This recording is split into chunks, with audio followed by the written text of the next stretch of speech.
Hello everyone. I hope आप सब ठीक होंगे और अपने अपने एग्जाम की तैयारियों में व्यस्त होंगे। जैसा कि आप लोगों को पता है कि अभी जो एस्टेट है उसकी कोई भी लीगल नोटिस नहीं आया है, कोई भी डेट नहीं आई है।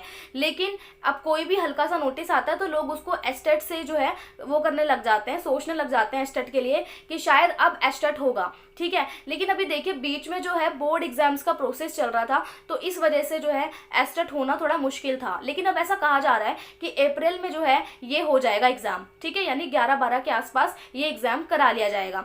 लेकिन जब तक हमारे हाथ में कोई लीगल नोटिस नहीं आ जाता, कोई लीगल बात नहीं आ जाती कि भाई इस डेट को ये लोग एग्जाम ले रहे हैं, तब तक कुछ भी कहना जो है वो सही नहीं होगा। जब तक आपके आगे डेट नहीं आएगी तब तक आप ये श्योरिटी नहीं ले सकते या किसी को दे सकते कि ये एग्जाम इस दिन हो जाएगा। लेकिन फिर भी मतलब बहुत ज़्यादा हम एक अनुमान के साथ कह सकते हैं कि अभी बीच में बोर्ड का प्रोसेस था, तो अब अप्रैल में ये एग्ज़ाम हो जाना चाहिए। ठीक है, अब इसके अलावा एक बात ये थी, क्या अब जब तक एस्टेट अभी नहीं हुआ है तो क्या इसके फॉर्म रीओपन हो सकते हैं? तो देखिए फॉर्म रीओपन होने के तो कोई भी चांसेस नहीं है, क्योंकि फॉर्म रीओपन होने का मतलब है कि कम से कम दोबारा से वही 1 मंथ का प्रोसेस चलना कि आपको फॉर्म फिल करवाए जाएंगे, फिर एग्जाम के बारे में सोचा जाएगा। तो ऐसा एस्टेट ने कभी किया नहीं है। हालांकि हाँ, ऐसा होता कि अगर एग्जाम मतलब फॉर्म फिलिंग चल रही होती तो उस डेट को ये एक्सटेंड कर सकते थे कि भाई तुम इस डेट तक भी जो है फॉर्म फिल कर सकते हो। लेकिन एस्टेट ने ऐसा कभी किया ही नहीं है। ये अपने तय समा मतलब जो भी तय सीमा होती है इनकी, जो टाइम फिक्स होता है उस टाइम पे ये अपना एग्जाम जो है वो करवा लेते हैं और फॉर्म फिलिंग सब कुछ हो जाती है।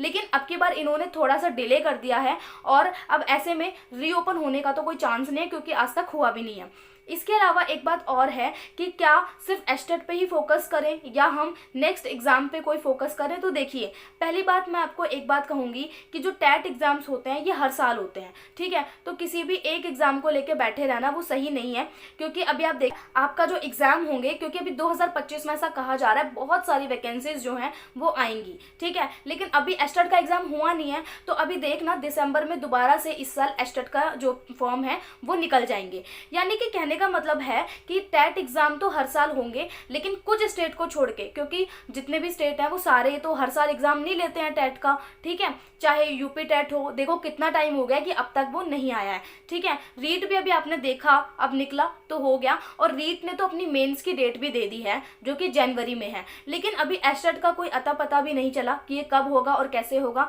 ठीक है, लेकिन अभी आपके आगे एक डेट फिक्स हो रखी है रीट मेंस की। जितने भी बच्चे वहां पे अप्लाई कर रहे हैं तो वो मतलब उनके लिए ये है कि उनको वहाँ की भी तैयारी करनी है और अपने टैट एग्जाम को भी फोकस करना है जिस स्टेट में वो रहते हैं। मैं यहाँ पर एक बात कहूँगी कि देखिए ये जो टैट है, सी टैट हो गया चाहे एस टैट हो गया, ये ऐसे दो एग्जाम है जो हर साल होते हैं। ठीक है, तो आप जो है अपनी मेंस पे फोकस करिए, जो भी आपने फॉर्म फिल किया हुआ है, क्योंकि अभी देखना DSSB में भी अभी निकली भी हुई थी वैकेंसी और अब और भी आएगी। इसी बेस पे मैं बात करती हूँ कॉन्ट्रैक्ट की। जो कॉन्ट्रैक्चुअल वैकेंसीज होती हैं, चाहे वो KVS हो, DSSB हो, वो अपनी वैकेंसीज निकालता है, तो आप जो हो वहां पर भी ट्राई कर सकते हो। क्योंकि देखिए फॉर्म की डेट आना और पेपर होना, ठीक है, और सिलेक्शन हो जाना, इसमें थोड़ा सा मतलब एक लॉन्ग टाइम प्रोसेस होता है। इसलिए आपको जहां अपॉर्चुनिटी मिल रही है वहां पर आप ज़्यादा फोकस करिए और अपने मेंस एग्जाम पर ज़्यादा फोकस करिए, जो भी आपको लग रहा है कि इस मंथ में इसके होने के चांसेस हैं।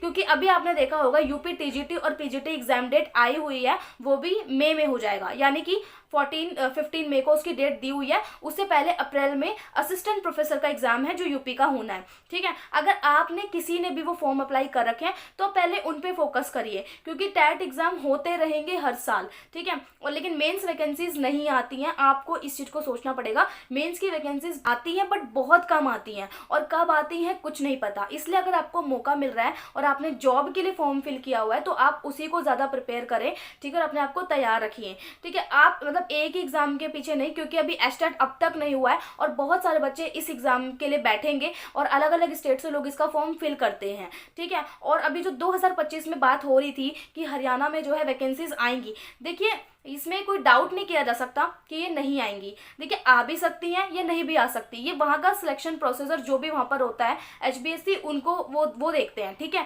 लेकिन हमें क्या करना है उससे पहले मतलब जो टैट वगैरह होंगे, सी टैट होंगे, ये तो हर साल आते हैं। तो आप जो हो, और अभी तक जब इन्होंने एस्टेट एग्जाम ही नहीं लिया है तो सोचिए 2025 में अभी क्या चल रहा है, अभी चल रहा है मार्च। ठीक है, तो वैकेंसीज कब तक जाकर आएंगी? ठीक है, क्योंकि जब तक एस्टेट नहीं होगा तो जाहिर सी बात है वैकेंसीज अभी नहीं निकालेंगे। ये एस्टेट एस्टेट के बाद ही निकालेंगे।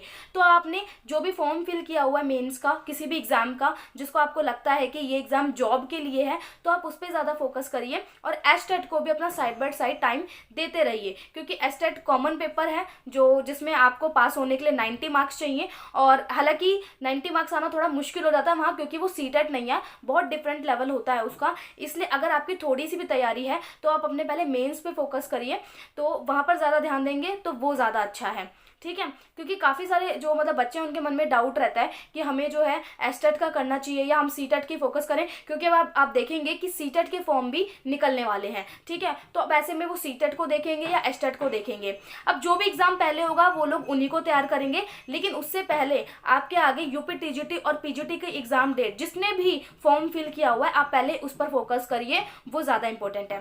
So thank you so much, ये वीडियो इसी के लिए थी और अब मिलते हैं नेक्स्ट वीडियो में, तब तक के लिए बाय।